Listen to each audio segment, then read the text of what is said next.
अब म कमेन्टेटर्सको लाइनमा जान चाहन्छु। कमेन्टेटर्समा हामीसँग पहिलो कमेन्टेटर्स हुनुहुन्छ प्रभात केसी सर। प्रभात केसी सर उहाँको teaching experience more than 19 years experience छ र यो एकाडेमिक फिल्डमा धेरै लामो समयदेखि लाग्नुभएको छ र एसक्युसी मुभमेन्टमा मात्रै उहाँ चाहिँ 13 वर्ष अगाडिदेखि लागि पर्नु भएको छ। सो इट्स यो कन्टिन्युस सपोर्ट, कन्टिन्युस इन्भल्भमेन्टले उहाँको एक्सपिरियन्स आजको कमेन्ट्समा रिफ्लेक्ट हुन्छ। उहाँले यो प्र्याक्टिस गर्दै जानुभएको छ र उहाँ एसक्युसीको one of the prominent master trainer र नेसनल एसक्युसी काउन्सिलको मेम्बर पनि हुनुहुन्छ र एकाडेमिक सेक्टरमा उहाँ एपेक्स स्कुलको कोअर्डिनेटर हुनुहुन्छ। So I would like to invite mister Prabhat KC for your comment. Prabhat sir please. Thank you so much Devraj sir. र विशेष गरी हाम्रो मास्टर टकमा आज प्रेजेन्ट गर्नुभएका निराजन अधिकारी सरलाई म धेरै धेरै धन्यवाद दिन चाहन्छु। र उहाँले यो प्रेजेन्ट गरिराख्दाखेरि जुन समय उहाँले लिनुभयो मलाई यो एकदमै छोटो 15-20 मिनटमै सके जस्तो फिल भयो।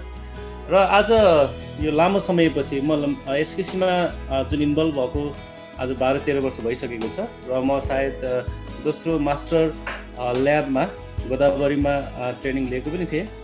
र आज मलाई के फिल भइरहेको छ भने त्यो मास्टर ल्याबमा जति पनि सिकेका थिएँ त्यो सबै कुराहरू सिक्दा सिक्दै पनि आज यो निराजन सरले जुन हाम्रो टपिक थियो आजको एसक्युसी एप्रोचेस, यो एसक्युसी एप्रोचेसहरू के हुन् र यो एसक्युसी केस स्टडी गरिरहँदाखेरि हाम्रा स्टुडेन्टहरूले ती एप्रोचेसहरूलाई कसरी प्रयोग गर्दछन् भन्ने कुराहरू आज उहाँले एकदमै छर्लक्क क्लियर पारिदिनु भएको छ।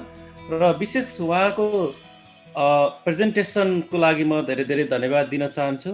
यो अति नै सिस्टमेटिक तरिकाले जुन स्लाइडहरू बनाएर यो एसक्युसीका स्टेप्सहरू जुन पहिलो चरणमा आइडेन्टिफाई द प्रब्लम अनि एनालाइज द प्रब्लम अनि सल्भ द प्रब्लम भन्ने कुराहरूलाई उहाँले यो एसक्युसीका एप्रोचेसहरूसँग जुन रिलेट गर्नुभएको छ त्यति नै राम्रो छ। र यो चौमुखी दृष्टिकोण भनेर भनिन्छ अथवा 4 prong एप्रोचेस भनेर भनिन्छ। यो हामी एसक्युसीमा प्रब्लम आइडेन्टिफाई गरे लगायत त्यसमा हामी एनालाइज गर्दा त्यसलाई सल्भ गर्दा हरेक स्टेपमा यी 4वटा एप्रोचेस अथवा 4वटा दृष्टिकोणहरूलाई हामी सँगसँगै लानु पर्दछ। र यसको मुख्य उद्देश्य भनेको जुन एसक्युसीले राखेको जुन मेन एम छ पर्सनालिटी डेभलपमेन्ट भन्ने छ, यसले चाहिँ हाम्रो पर्सनालिटी डेभलपमेन्ट स्टुडेन्ट्सको पर्सनालिटी डेभलपमेन्टको लागि फोकस गरिरहेको हुन्छ। त्यसको मेन प्रायोरिटी भनेको पर्सनालिटी डेभलपमेन्ट नै हो। सरले यो कुराहरू स्पष्ट पार्नु भएको छ। र उहाँले भन्नुभयो जसरी यो पहिलो जुन आत्मानुभाव सेल्फ एक्चुलाइजेसन अनि त्यसै गरी दोस्रो जुन कन्टिन्युअल इम्प्रुभमेन्ट कोलाबोरेटिभ एडभान्टेजेस अनि त्यसपछि फ्याक्चुअल ट्रान्सपरेन्सी र यो कन्टिन्युअल इम्प्रुभमेन्ट, यो 4वटा दृष्टिकोणहरू सँगसँगै प्रत्येक स्टेपमा चाहिँ हामीले सँगसँगै लानु पर्दछ। र एसक्युसीले चाहिँ यो कन्टिन्युअस इम्प्रुभमेन्टको लागि चाहिँ सहयोग गर्दछ भन्ने कुरा चाहिँ हामी स्पष्ट भएका छौँ आज। र उहाँको यो निकै राम्रो प्रेजेन्टेसन थियो, एकदम स्पष्ट। उहाँको जुन बोली पनि एकदम स्पष्ट थियो। उहाँले जुन स्टेपहरू दिनुभएको थियो निकै राम्रो थियो। र यसबाट मलाई लाग्दछ हामी सबैजना मास्टर ट्रेनरहरूलाई एउटा रिफ्रेसमेन्ट भएको छ। आज हामी फेरि त्यसलाई ताजा गराएका छौँ भन्ने लाग्दछ। मलाई त्यस्तोहरू कुनै केही थप गर्नुपर्छ जस्तो लागेको छैन उहाँको जुन प्रेजेन्टेसनमा। म धेरै धेरै धन्यवाद दिन चाहन्छु। उहाँ एउटा असल एउटा गुड एक्सलेन्ट ट्रेनर काउन्सिलर हुनुहुन्छ र लामो समयदेखि उहाँसँग म काम पनि गरिरहेको छु र थुप्रै कुराहरू उहाँबाट सिक्ने मौका पनि पाएको छु। त्यसको लागि म निराजन सरलाई धेरै धेरै धन्यवाद दिन चाहन्छु। Thank you so much. Thank you Prabhat sir. सरको प्रेज र experience, not only the comments Nirajan सरले जुन किसिमको प्रेजेन्ट गर्नुभयो उहाँको प्रेजेन्टेसनको बारेमा थप चाहिँ आफ्ना कुराहरू राख्नुभयो। Thank you sir, thank you Prabhat sir for your comments. अब हामी नेक्स्ट कमेन्टेटर्सलाई म बोलाउन चाहन्छु। हाम्रो नेक्स्ट कमेन्टेटर्स हुनुहुन्छ मिस्टर रवि पाण्डे। रवि पाण्डे सर चाहिँ एसक्युसी मास्टर ट्रेनर हुनुहुन्छ अनि अल्सो एन एजुकेटर। उहाँ चाहिँ विजडम इङ्ग्लिस स्कुलका पाल्पाको विजडम इङ्ग्लिस स्कुलको प्रिन्सिपल पनि हुनुहुन्छ र पाल्पा प्याप्सनको एक्जिक्युटिभ कमिटी मेम्बर पनि हुनुहुन्छ। अल द वे जताबाट भए पनि एजुकेसन सेक्टरमा उहाँको राम्रो योगदान छ र क्वालिटी मुभमेन्टमा उहाँ धेरै अगाडिदेखि यस मुभमेन्टमा लाग्नुभएको छ। So I would like to welcome Ravi Pandey sir for the comments. Thank you Devraj sir. मैले एड्रेसलाई एज सच नै राखेँ।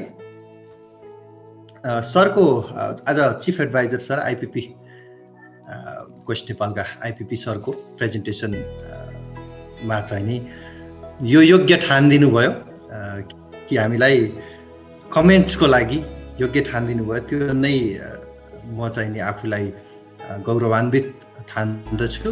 सरहरूलाई चाहिँ नि म भोट अफ थ्याङ्क्स प्रेजेन्ट गर्न चाहन्छु। खासमा त अब थप्नुपर्ने कुरा त मैले वास्तवमा केही नै पाएको छैन, किनभने त्यो नै सम्पूर्ण थियो जस्तो मलाई लाग्छ। सायद मैले सुवर्ण सरले पठाइदिनु भएको थियो त्यो भिडियो, अनि मैले आफै पनि युट्युबमा हेरिसकेको थिएँ। त्यस्तै 7 मिनट जतिको दिनेश सरको छोटो भिडियो थियो। सरलाई चाहिँ जम्मा 35 मिनटको टाइम दिएछ, अनि यसो विचार्दा नै यसको बारेमा एक्सप्लेनेसन गर्दा नै 50-60 मिनट त पक्कै लाग्छ जस्तो मलाई लागिरहेको थियो। साँच्चै नै सरलाई त्यति समय लागेछ। मैले वास्तवमा यो सबै कुराहरू प्रेजेन्टेसन हेरिरहँदाखेरि त्यस्तो कमी कमजोरी भन्ने कुरा त मैले एकदमै वास्तवमा पाइनँ नै भन्न चाहन्छु। भनेदेखि मैले त्यहाँ अब एज ए कमेन्टेटर भएको हिसाबले राम्रा पक्षहरूको मात्रै कुरा गरिरहे भने त्यो सबै कुरा राम्रो नै हो होइन। मैले त्यही निराजन सरलाई नै रिपिट गरे जस्तै हुन्छ, मलाई त्यस्तो लाग्छ। त्यसो हुँदाखेरि मैले त्यहाँ आफूले त्यो कमजोरी भन्दा पनि आफूले अलिकति फिल गरेको, मैले नबुझेको मेरो कन्फ्युजन चाहिँ म सरहरूलाई यसो सेयर गर्न चाहेँ। सरले रुट कज वाइवाई एनालाइसिसबाट रुट कज गर्दै आफै नै कज हुने कुरा सेल्फ एक्चुअलाइजेसन गर्छन् विद्यार्थीले भन्ने कुरा चाहिँ नि प्रेजेन्ट गर्नुभएको थियो र मलाई चाहिँ आफै नै कज भइन्छ र सधैँ भन्ने कुरा चाहिँ एउटा डाउट लागेको छ सर। त्यसै गरी अलिकति प्रेजेन्टेसनमा हामीले जति प्रेजेन्ट गरिरहँदाखेरि यो सेल्फ डिसिप्लिन भन्ने कुरा एउटा पोइन्ट आएको थियो सर। त्यहाँनिर त्यो आइडेन्टिफाई प्रब्लम सेल्फ रियलाइजेसन अथवा सेल्फ एक्चुअलाइजेसनकै सेल्फ डिसिप्लिन भन्ने पोइन्ट चाहिँ नि त्यो आइडेन्टिफाई प्रब्लमभित्र कसरी कनेक्ट भयो होला भन्ने कुरामा पनि मलाई चाहिँ अलिकति कन्फ्युजन रहेको छ। भने मलाई यो सबै प्रेजेन्टेसनहरू एकदमै उत्कृष्ट थियो। प्रेजेन्टेसन आफैमा राम्रो थियो र त्यसले प्रेजेन्ट गरिरहेको जुन without data you are just showing an opinion भन्ने पोइन्टलाई चाहिँ हेर्दाखेरि प्रेजेन्टेसनमा अलिकति फ्याक्चुअल ट्रान्सपेरेन्सीको कमी हो कि जस्तो चाहिँ मलाई फिल भयो सर। र अनि यो मलाई सधैँ नै पहिले मास्टर ल्याबदेखि नै यो कन्टिन्युअस र कन्टिन्युअलमा एउटा कुरा चाहिँ नि कन्फ्युजन रहेछ जहाँसम्म आज चाहिँ नि बल्ल त्यो थाहा पाएछ। यो कन्टिन्युअलमा चाहिँ डाउन पनि जान सकिन्छ भन्ने कुरा सरको प्रेजेन्टेसनमा देख्दाखेरि म अचम्म परेको थिएँ, किनभने त्यति बेला मैले खै त्यति बेलाको इमेज होला सायद अप एन्ड स्ट्रेट है, त्यसपछि अप नै अथवा स्ट्रेट हुनसक्छ, रेस्ट हुनसक्छ, डाउन जाने कुरा चाहिँ मैले आज पहिलोपटक थाहा पाएँ। यो सत्य नै हो भनेदेखि पनि सरबाट कुरा आउनेछ। र यो अनि मैले अर्को अप्ठ्यारो लागेको कुरा यो काइजेन पिडिसिएमा चाहिँ नि कन्टिन्युअस इम्प्रुभमेन्ट चाहिँ किन लेखिरहन्छ होला, कन्टिन्युअल इम्प्रुभमेन्ट चाहिँ किन लेखिँदैन होला भन्ने कुरा पनि मलाई आफूलाई डाउट छ सर। र यो आइडेन्टिफाई प्रब्लममा PDCA cycle activate from there भन्ने कुरा चाहिँ यो आएको देखेँ मैले। र फेरि तलपट्टि पनि PDCA is followed in the solving process भन्ने कुरा पनि फेरि आएको देखेँ। त्यो अलिकति डिबेटेबल भएन र सर भन्ने मैले चाहिँ आफ्नो कमेन्ट्सहरू ल्याएँ। तर एज ए होलमा यो प्रेजेन्टेसन आज चाहिँ नि निराजन सरले गर्नुभयो, जुन चाहिँ नि एकदमै उत्कृष्ट थियो। यो हामीलाई यस्तो भूमिका दियो कि होइन, कमेन्ट्सको भूमिका दियो, जसरी पनि यसबाट केही कुराहरू प्रेजेन्ट गर्न सके पार होइन, आफूलाई चाहिँ नि कमेन्टेटरको भूमिका चाहिँ अब्बल गरेको फिल हुने बनाउनु पर्ने है। अन्यथा चाहिँ वास्तवमा आफैले त्यो प्रेजेन्टेसन गर्नु परेको भएदेखि यति कुराहरू रिसर्च गरेर मास्लोको कुराहरू सरले ल्याउनु भयो, यति कुराहरू रिसर्च गरेर यति आफ्नो ज्ञान चाहिँ नि प्रेजेन्ट गरिदिनु भयो, त्यो कुरा चाहिँ नि चाने चुने कुरा चाहिँ हुँदै होइन भन्दै मैले आफ्नो कमेन्ट्सहरूलाई यही विसर्जन गर्छु। Thank you very much Ravi sir. यहाँको comments it's really the sandwich. Without further delay हाम्रा नेक्स्ट कमेन्टेटर्स हुनुहुन्छ। नेक्स्ट कमेन्टेटर्सलाई म वेलकम गर्न चाहन्छु। He is none other than the Kunal Sharma sir. Kunal Sharma sir चाहिँ नेसनल एसक्युसी काउन्सिलको मेम्बर हुनुहुन्छ। Monastic English secondary English boarding स्कुलका कोअर्डिनेटर र उहाँको चाहिँ एसक्युसी जर्नी सिन्स 2013बाट उहाँले एसक्युसी जर्नी सुरु गर्नुभएको थियो। र सबभन्दा इम्पोर्टेन्ट पार्ट उहाँलाई छुटाउनै नहुने पार्ट चाहिँ के हो त भन्दाखेरि 13th NCSQC। त्यो 13th NCSQC जुन मोनास्टिक स्कुलले होस्ट गरेको थियो, उहाँ चाहिँ त्यसको कन्भेन्सन कोअर्डिनेटर हुनुहुन्थ्यो। सो एसक्युसी मुभमेन्टमा लामो समयदेखि लाग्नुभएका कुणाल शर्मा सरलाई म स्वागत गर्दछु। Kunal sir please. Thank you very much, Mr. Devraj Ghimre. It was quite a nice introduction for me. The presentation that Mr. Nirajan Adhikari sir has presented today was very nice, and I think that I'm the most youngest, or I can say that if you talk about the experience, then least experienced person. But the overall, the presentation of Mr. Nirajan Adhikari that he has presented today regarding the different approaches of SQC is very nice. We all can admit that whatever the points that Adhikari sir has presented today, we have been following since the very starting time.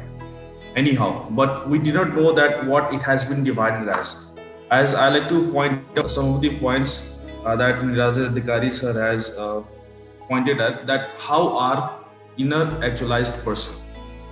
He has presented some of the points that like the people who are they have been self-real actualized, that they are live independently, have a sense of reality and truth, are comfortable with the unknown, enjoy meaningful friendship, have a sense of spontaneity. These are some of the basic points that really focus on the person who have been since the member of Quest Nepal and who have been in the journey through SQC. Next point that Adhikari sir has been presented regarding the SQC approaches and how he has divided into identifying the problem, analyzing the problem, and solving the problem. Whatever the points he has denoted, it's very much good. And if we talk about, he has presented one image of different threads that has been binded together, that has been showing like collaborative advantage. So this is what SQC is doing from very long period of time, okay, building the collaboration, that what we have needed to move together, to grow together.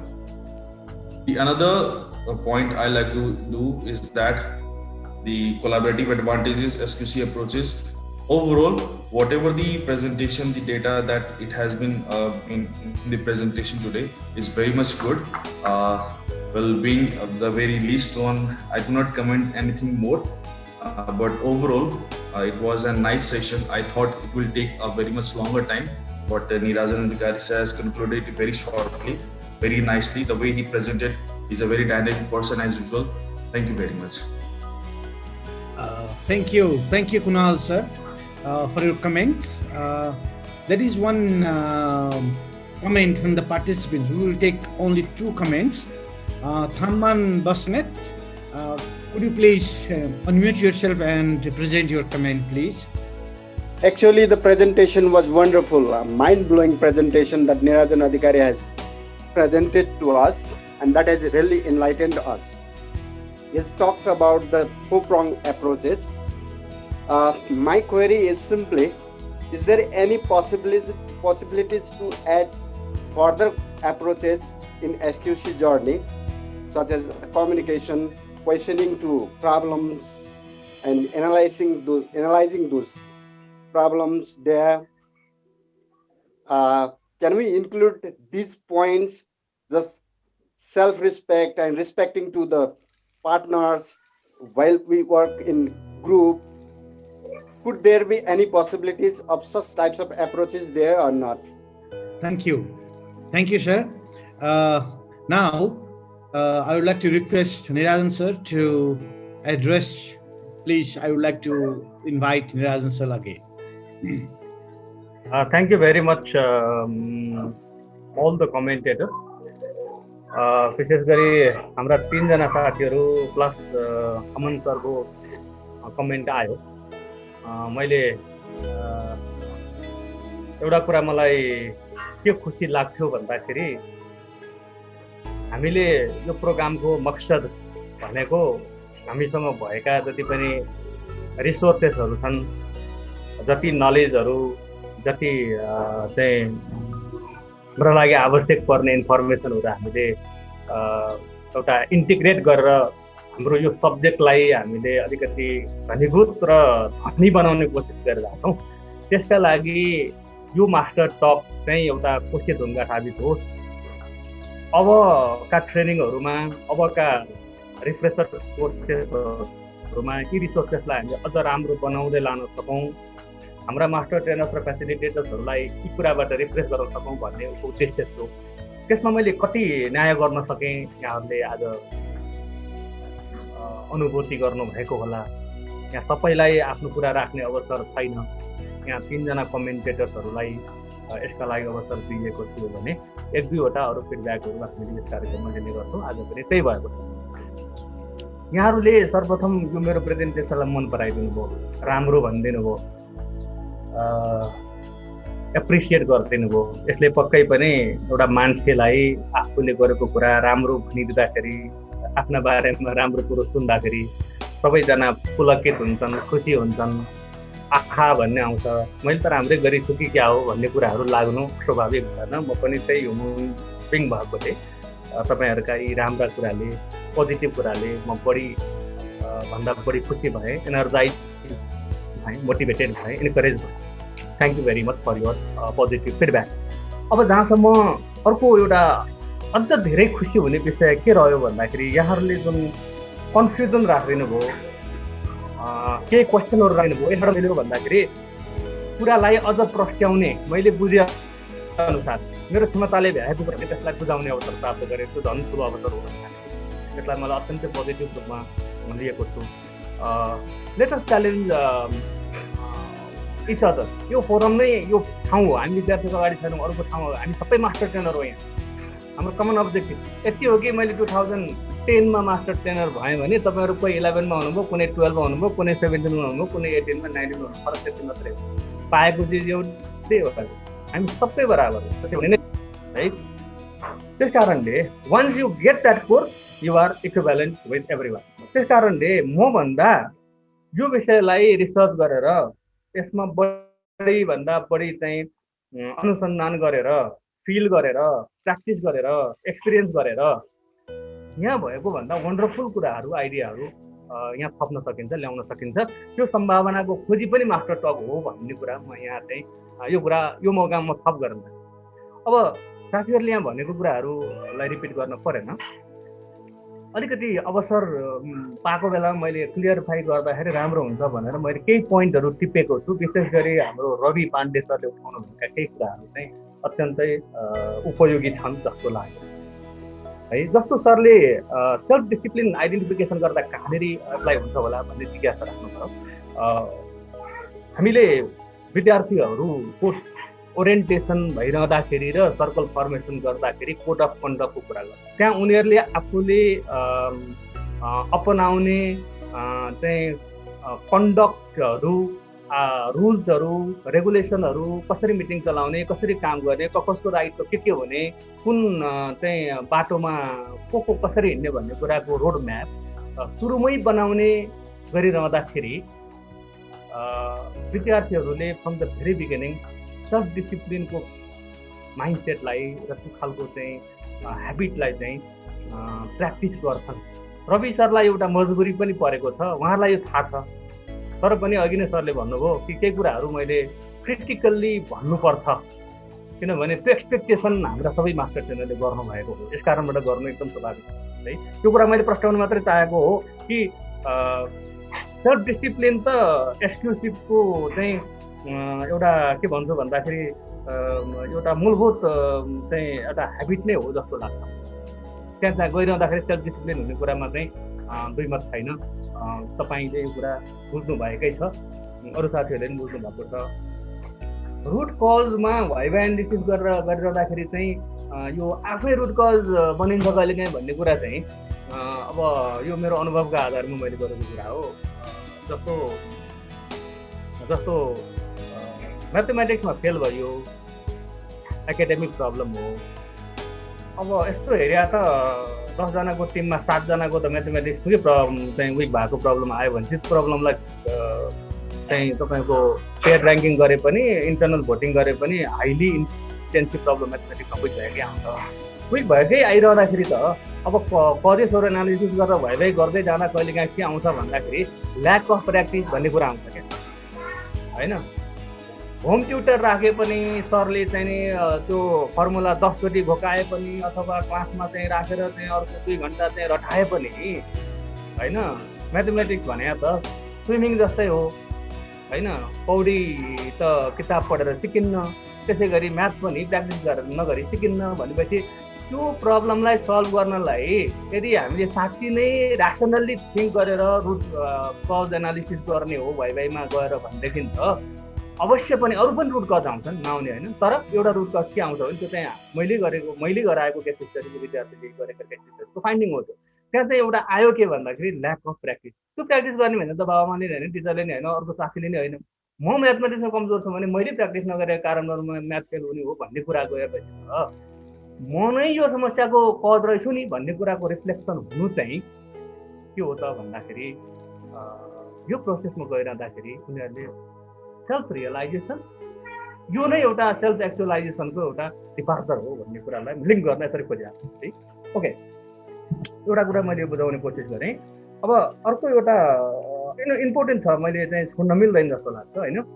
अर्को भनेको चाहिँ यो सरले ज्यादै राम्रो question गरिदिनु भयो कि हामीले फ्याक्चुअल ट्रान्सपेरेन्सी कुरा गऱ्यौँ, तर मेरो प्रेजेन्टेसनमा चाहिँ फ्याक्चुअल ट्रान्सपेरेन्सी कम प्र्याक्टिस भएको हो कि भन्ने कुरा चाहिँ सरले भन्नुभयो।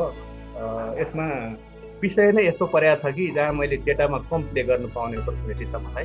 सैद्धान्तिक विषयवस्तु छ, सैद्धान्तिक विषयवस्तुमा कुरा गर्दाखेरि डेटा चाहिँ अब जबरजस्ती ल्याएर भएन, नेचुरल डेटा ल्याउने कुरामा चाहिँ मलाई समस्या परेकै हो राइट।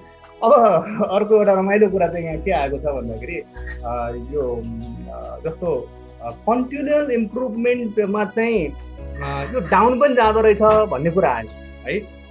जस्तो तपाईँलाई एउटा एक्जाम्पल दिउँ, एनसिएल नेपालमा काम गर्न आउँदाखेरि उसले के भनेको थियो भने उसले 4 वर्षको चाहिँ डाउनफलको प्लान बनाएर 4 वर्ष हामी घाटामा जान्छौँ अनि मात्रै हामीले हाम्रो चाहिँ बिजनेस सेयरलाई चाहिँ इम्प्रुभ गर्न सक्छौँ भन्ने प्लान थियो। र यो त स्ट्राटेजिक प्लानिङमा आउने कुरा छ। त्यो कहिलेकाहीँ हामी जहिले पनि उकालै लाग्ने अनि फेरि एकैछिन स्ट्रेट भएर फेरि उकालो लाग्ने मात्रै हुँदैन। अर्गनाइजेसनको लाइफमा, इन्डिभिजुअलको लाइफमा अथवा बिजनेसमा जहाँ पनि के हुन्छ भन्दाखेरि तपाईँ जहिले नि उकालो उकालो मात्रै लगाइरहनुहुन्न। तपाईँले उकालो लगाइसकेपछि एउटा चाहिँ नेचुरलाइज गर्ने क्रममा, त्यसलाई स्टेबलाइज गर्ने क्रममा कहिलेकाहीँ त्यो प्यारालल लाइनमा जान खोज्दै पनि विभिन्न एक्सटर्नल फ्याक्टरले गर्दा, जस्तो अहिले कोभिड-19को केसमा हेर्नुहोस् न, कुनै कम्पनी यस्तो थियो कि एकदम चाहिँ ऱ्यापिडली ग्रो गरिरहेको अर्गनाइजेसन अहिले आएर झ्याप्पै डाउनफल भएको छ। यस्तो अर्थ ऊ मर्दैन नि, फेरि इन्भाइरोमेन्ट पाउने बित्तिकै उसले फेरि आफूलाई इम्प्रुभ गरेर जानु सक्छ। त्यो अवस्था भनेको कतिपय बिजनेस कम्पनीको लागि डाउनफल नै हो। त्यो ग्राफ ओह्रालै लाग्छ अहिले त।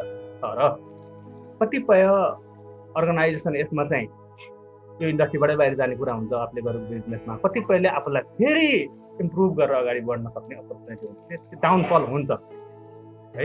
डाउनफल हुनु भनेको मर्नु होइन, केही समय ओह्रालो लाग्नु हो। तर त्यो ओह्रालो लागिसकेपछि त्यसको कजेसहरू राम्रोसँग आइडेन्टिफाई गरेर त्यसका रिस्क र च्यालेन्जेसहरूलाई राम्रोसँग फेस गर्न सक्यो भने फेरि कन्टिन्युअस इम्प्रुभमेन्टमा गएर फेरि कन्टिन्युअल हुन्छ।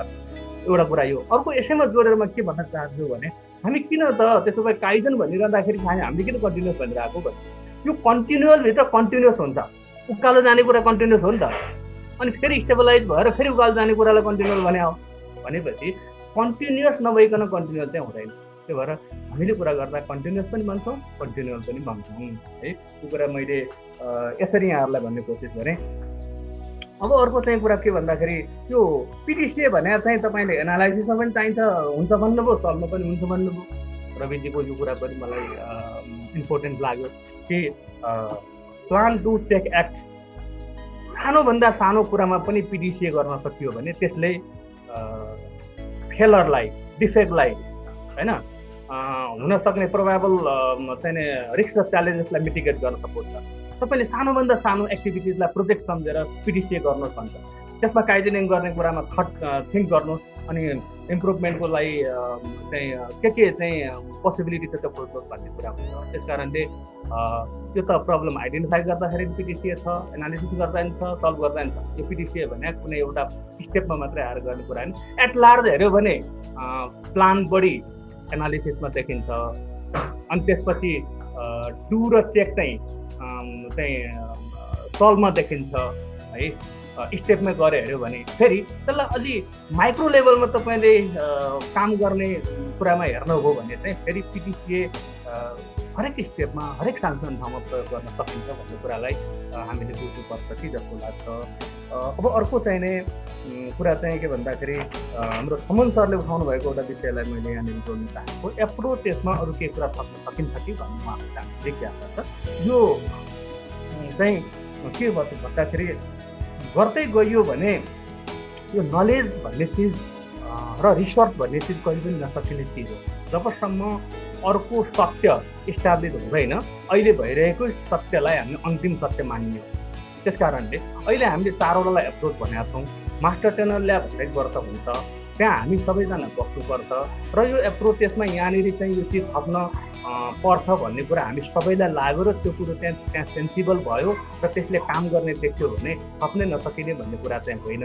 अहिले हामी कुन स्टेजमा छौँ भन्दा कन्टिन्युअल इम्प्रुभमेन्टको स्टेबलाइजेसन अथवा यो नेचुरलाइज गर्ने स्टेपमा छौँ। हामीले एउटा इम्प्रुभमेन्ट गऱ्यौँ, एसक्युसीको एप्रोच बनायौँ पोङवाला, अब यसलाई हामीले प्र्याक्टिस गर्ने हो, यसलाई हामीले पहिला इस्टाब्लिस गर्ने हो, यसलाई एउटा चाहिँ प्र्याक्टिसमा ल्याएर यो कुरा हो भन्ने हामीले सबैले रियलाइज गरेर त्यो प्र्याक्टिसमा जब आएर त्यसको आउटपुट देखिन्छ त्यसपछि अनि अर्को इम्प्रुभमेन्टको लागि हामीले सोच्न सक्छौँ, हामी डिप रिसर्च गर्न सक्छौँ। हाम्रो ल्याब भनेकै त्यसको लागि हो र त्यहाँबाट त्यो आइडियालाई हामी सबैले कन्सिभ गऱ्यौँ भने थप्न नसकिने भन्ने कुरा छैन। तर अहिले तत्कालका लागि यी कुराहरू यो चारवटै सरले उठाउनु भएको जो एडिसनल कुराहरू जो 3-4वटा भन्नुभएको छ, यदि हामीले त्यहाँ चारवटा एप्रोचेसलाई केस्रामा खेलाएर हेर्न थाल्यौँ भने त्यो चिज त्यसैभित्र भेटाइन्छ। यति भन्दै यहाँहरूका यी जिज्ञासालाई मैले कतिको शान्त पार्न सकेँ, मैले आफ्नो तहबाट प्रयास गरेँ। तपाईँहरूको यो भ्यालुएबल कमेन्ट र फिडब्याकको लागि म हार्दिक धन्यवाद दिन चाहन्छु र यो एसक्युसी एप्रोच जस्तो ज्यादै नै चाहिँ एउटा महत्त्वपूर्ण र घनीभूत विषयमा मलाई यो टक दिने अवसर अर्गनाइज गर्ने साथीहरूले दिनुभयो। वेस्ट नेपालका साथीहरू सबैलाई यो अवसर का लागि म धेरै धेरै धन्यवाद दिन चाहन्छु र आज तपाईँहरूको यो अमूल्य समय, फिडब्याक, कमेन्ट र एप्रिसिएसनका लागि म म हार्दिक आभार प्रकट गर्दै मेरो यो अन्तिम भनाइ बुझिदिनु हुन आग्रह गर्दछु।